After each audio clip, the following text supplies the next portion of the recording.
अस्सलाम वालेकुम, मैं हूं Ishtiaq Ahmed. Welcome to my YouTube channel motivation talks.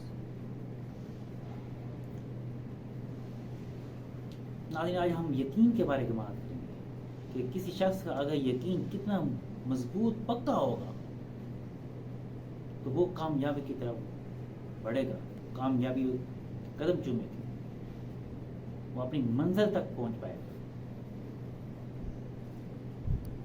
Motivational कहानी लिखने के लिए किरदार बनाने पड़ते हैं, इसका एक प्लॉट बनाना पड़ता है, इसका इख्तिताम भी बनाना पड़ता है, फिर इसे एक सबक आगाज किया जाता है। लेकिन जिसकी अपनी कहानी मौजूद हो उसको इन झमेलों में पढ़ने की जरूरत नहीं पड़ती। निकवा चेज एक ऐसी ही जिंदा और सच्ची कहानी है जिसने अपनी जिंदगी बगैर बाजुओं और बगैर टांगों से शुरू की। उसने जब होश संभाला तो उसकी जिंदगी में पहला एहसास ये होता था कि मुझे मर जाना चाहिए, मैं जिंदा क्यों हूं, मुझे खुदकुशी कर लेनी चाहिए, डूब मरना चाहिए। खुद को दुनिया से दूर कर लेने का एहसास दुनिया का मनफी तरीन एहसास है।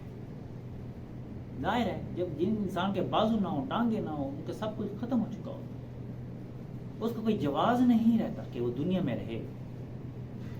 लेकिन इस एहसास से अपनी जिंदगी शुरू करने वाला जब इतना बड़ा ट्रेनर बन जाए, दुनिया की बड़ी बड़ी जगहों पर उसके लेक्चर हो रहे, लोग उनकी बातें सुन सुनकर रोएं, उनकी जिंदगियां बदल जाएं और वो कहेंगे इस निक ने मेरी जिंदगी बदल दी। क्या हैरत अंगेज मंजर नहीं होगा ये? सोचने का मकाम। वो शख्स बाहिम्मत होगा, वही लोग कामयाब होते हैं, अपनी जिंदगी में अपना नाम बना जाते हैं।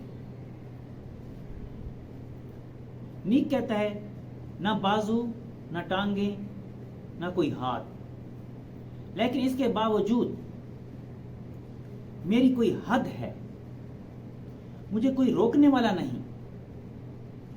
कुदरत ने मेरे साथ खास रवैया अपनाया है ताकि मैं कुछ करूं। ये सब बड़ा यकीन है जो आदमी को बहुत कुछ करने पर खड़ा कर देता है। हमारे साथ छोटा सा मसला आता है तो हम चीखें मारते हैं, रोना पीटना शुरू कर देते हैं, आसमान सर पर उठा लेते हैं। हम अपने मसले को सबसे बड़ा मसला समझते हैं।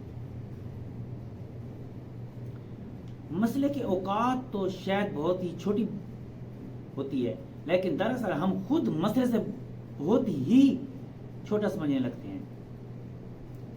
किसी ने क्या खूबसूरत कहा है, मैं उन हादसों से मर चुका हूं जो अभी हुए ही नहीं। यानी वो पहले ही हिम्मत हार चुका होता है, अभी हादसा होता नहीं है, वो पहले मर चुका होता है। ऐसे लोग मुर्दा होते हैं, दफनाने के काबिल होते हैं, वो दुनिया में एक बोझ होते हैं। इंसान चीजों को इतना बढ़ावा देता है कि वो चीजें इतनी बड़ी होती हैं, नहीं, वो सिर्फ वहमे होते हैं। वो कहता है कि सारे मेरे खिलाफ हैं, मेरे साथ ऐसा क्यों होता है, मेरा क्या कसूर है,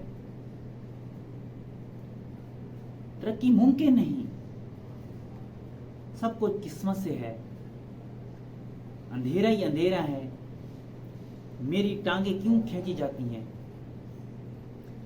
मगर वो ये नहीं देखता कि इन सारे वाकयात के पीछे मायने पोशीदा क्या है, इनके पीछे क्या राज है। निक की कहानी में सीखने के काबिल सबसे अहम बात यह है कि टांगों के बगैर, बाजों के बगैर भी कहानी बनाई जा सकती है, बल्कि कामयाब कहानी बनाई जा सकती है। وہ نوجوان جس نے بچپن میں 2 بار خودکشی کی، آج وہ دنیا کا سفر کرتا ہے. وہ کہتا ہے شاید دنیا والوں کو لگ رہا ہے میں کچھ تلاش کر رہا ہوں، لیکن میں تو اپنی تلاش کر رہا ہوتا ہوں. دنیا مجھے کہتی تمہارا احساس کیا ہے؟ وہ جواب دیتا ہے میرا صرف ایک احساس ہے، وہ احساس ہے صرف اور صرف اپنی تلاش. جب آپ اپنی زندگی اس احساس کو واضح کر لیتے ہیں تو آپ کا سفر شروع ہو جاتا ہے. حقیقت یہ ہے کہ دنیا کے شب و روز میں خود کو تلاش کرتا ہے، دراصل وہی حقیقی زندگی گزار رہا ہے. مسئلہ یہ ہے کہ ہم سب کچھ کرتے ہیں، خوشی، غم، مسئلے، تنقید، رکاوٹیں، لڑائی، جھگڑے، یہ سب ہماری زندگی میں آتے ہیں. ان تمام حالات میں ہم طرح طرح کے حل تلاش کرتے ہیں، مگر ہم خود کو تلاش نہیں کرتے. جب ہم خود کو تلاش کر لیں گے، اپنا محاسبہ کریں گے، تب ہم اپنی منزل کو پا لیں گے. اللہ پاک ہمیں آسانیاں بڑھنے کی توفیق عطا فرمائے. اللہ پاک آپ کا حامی و ناصر ہو. اللہ حافظ.